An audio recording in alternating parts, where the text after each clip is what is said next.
I'm Kelsey. I'm your social worker today. I'm hungry.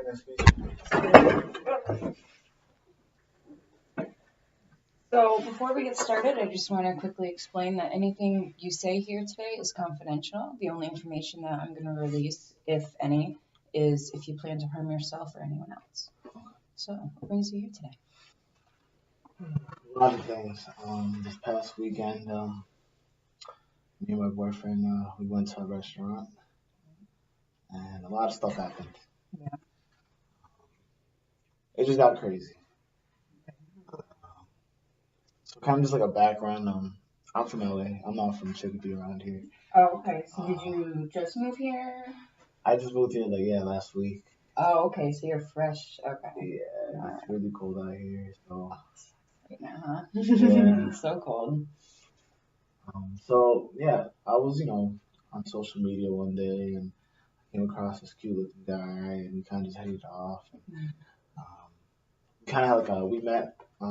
I came to New York and he drove up and we met for some time and we kicked it off. Then I tried to have his space, and I was studying in California, and I just graduated. I have a degree in business, and he's working at this business firm, and he said that they had an opening position, and things got serious. Okay, so and so he kind of gave me the alley oop, and he just wanted to move out here, and we found a place. I mean, he actually found the two, just like a big apartment. And I moved out here.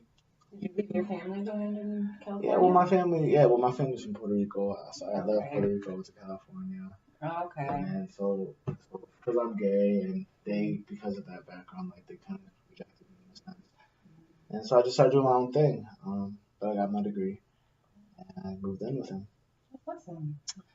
So this restaurant experience wasn't good then. So what happened? No, it wasn't. So this was like this was Friday, and we had just finished moving in. And he told me he wanted to go out to celebrate to eat because we just finished our moving process. It's a long process. I want to get some drinks, and so yeah, of course, let's go out. We looked up on the online the Yelp thing, and we decided to go local because he's into all that non-corporate stuff. Okay. Mom and pop's restaurant, and so we did. Okay. When we got there, it looked really small, parking lot, stuff like that. We walked in, and that's where it got crazy. Basically, when we walked in, the server was not even. There's a server, there's the hostess up front. She left, and so we were waiting there for 5 minutes, and it was just kind of awkward. So I went to the bartender and I asked what was going on. She said somebody's gonna be with you shortly, and we kept on waiting there. I'd say another 5 minutes, 10 minutes went by, and another couple came in, mind you, heterosexual couple, and they got seated automatically. I don't know if they had reservations or anything, so I didn't want to make a fuss. But the second time it happened, all right, I talked to the bartender. I want to talk to the owner. I talked to him.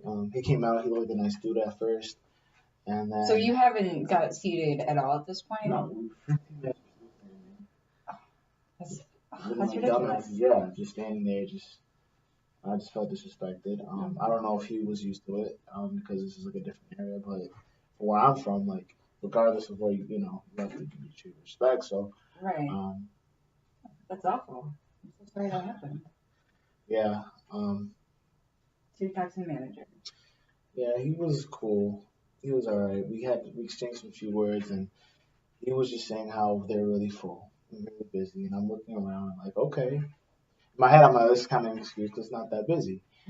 And then he mentioned, and that's when he started mentioning other restaurants. He mentioned this, and then I kept on refusing and kind of just all right, trying to go back to I just want to eat here. And then he suggested that I go to a male strip club, and they have hot wings and stuff like that. And that's what it was, just kind of it was too much, and we got into a yelling match and almost an altercation. He got my face on his face.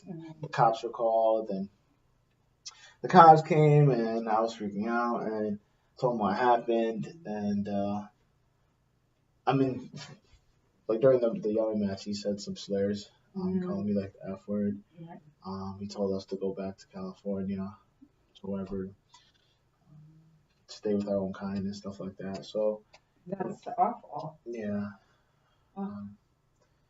it was just kind of like a wake up call at that point. Yeah. And, it obviously it hurt me. Like now I'm really anxious and um, Are you having trouble like leaving your house and stuff now? yeah, just the fact that that happened, I just feel like this town is like not for me, or like I don't know if that's the case, but um, I'm having trouble sleeping. I'm kind of getting paranoid that people are like watching me or following me.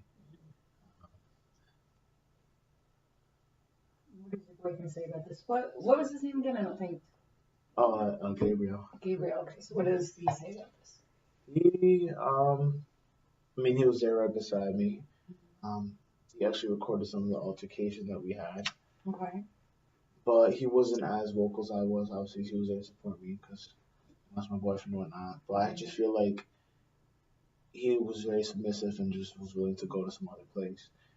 And um, I don't think that's right because that's discrimination, I feel like. Mm-hmm. Um, Have you thought about talking to a discrimination lawyer? Someone that can handle.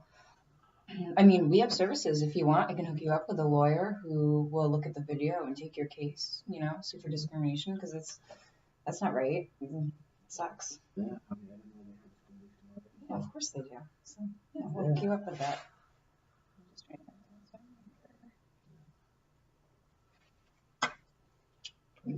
Um, yeah, I just kind of like bummed everything down, and it was a rough start to my new job, and I'm trying, but it's still like it's like a weight over my head right now. Right. So is this the first step that you've gone to get any help? Yeah. Okay, so that's awesome. That's step one. So have um our agency also knows a lot of like LGBTQ plus support groups. We can hook you up with one of those. You and Gabriel can go. You don't have to say anything. It's just a meeting. People talk. They don't talk about issues of discrimination. They talk about anything. It's very open. It's people who are gay, lesbian, straight people, anyone who's just like very friendly and an ally who comes and supports. They meet for Pride. There's Pride NoHo. In May they usually do it. So I can get you pamphlets and stuff like that if that would be interesting to you. Yes, please.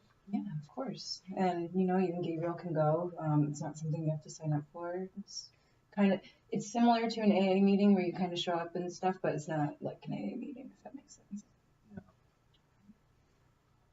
So, do you think Gabriel would like to come in, maybe talk about some things? Like, is this putting a strain on your relationship? Like, Kind of awkward. We heard he had like kind of arguments that like I mean, yes, he supported what he did, but like I just felt like I was the only one that found this really disgusting, and so it has kind of put a strain on our relationship, and like I'm just worried that because I want it to work out, yeah.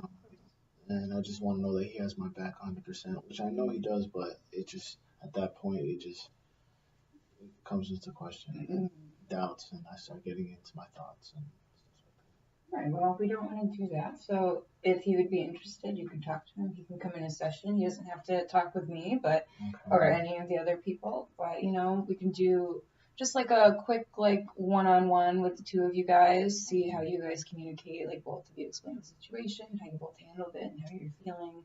Sometimes having a mediator, you can talk about issues that you weren't feel comfortable before, Okay. So, yeah. Well, our hour is up, so can I schedule you for next week, same time? Yeah. Okay, that'd be awesome. It was nice meeting you, Javier. I think.